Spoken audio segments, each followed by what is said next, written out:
graveyard, we have 3 different graves. Here lies the mortal remain of Madame Crystal from Kingston, Jamaica, an enslaved African. Samuel Carson from New York City, United States. And before I go to the last one, I'll tell you about these 2. They are coming back home here before the year. So, Madame Crystal was a former slave captured from Ghana here. On arrival in Jamaica, she took it upon herself not to feed on anything being fed to them by the British. She went on a hunger strike. But back then, if you are found rebelling against their food, they have a treatment. It's either they force you for you to open your mouth willingly, or they use the chisel and hammer method. Then they'll have to knock your teeth with a chisel and hammer. Put a funnel in there, dish the food into the funnel. With the help of water, they push it down your throat. That way you stay alive for them not to lose their money. But this woman, as African as she was, focused as she was, tried to achieve her aim.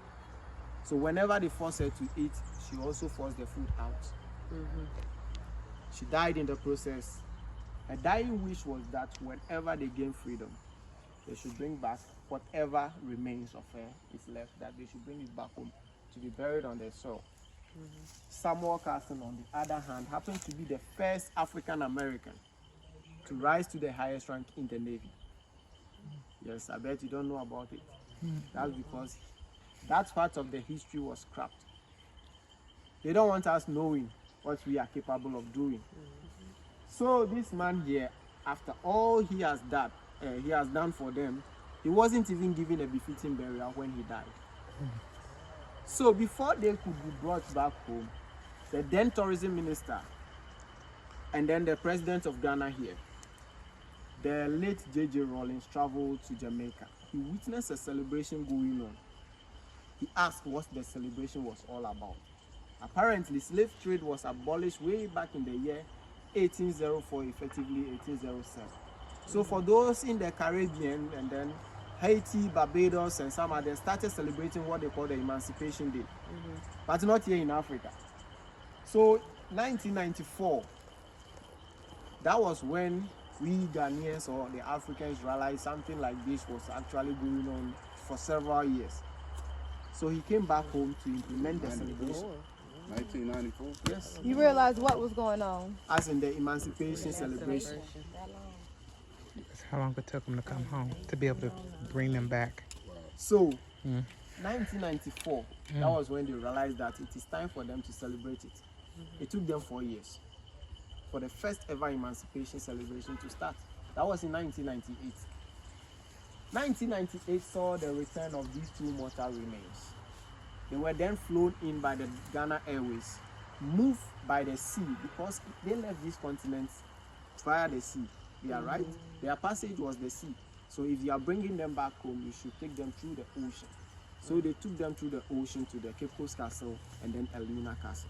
These 2 castles have a door they call the door of no return. It simply means once our forefathers walk through it, they are never coming back home here, whether dead or alive. It is true that these people went there, only hoped to return back home one day, but they never did.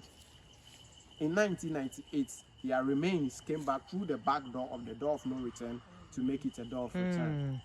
To some others, the year of return actually started on that particular day. Yeah, wow.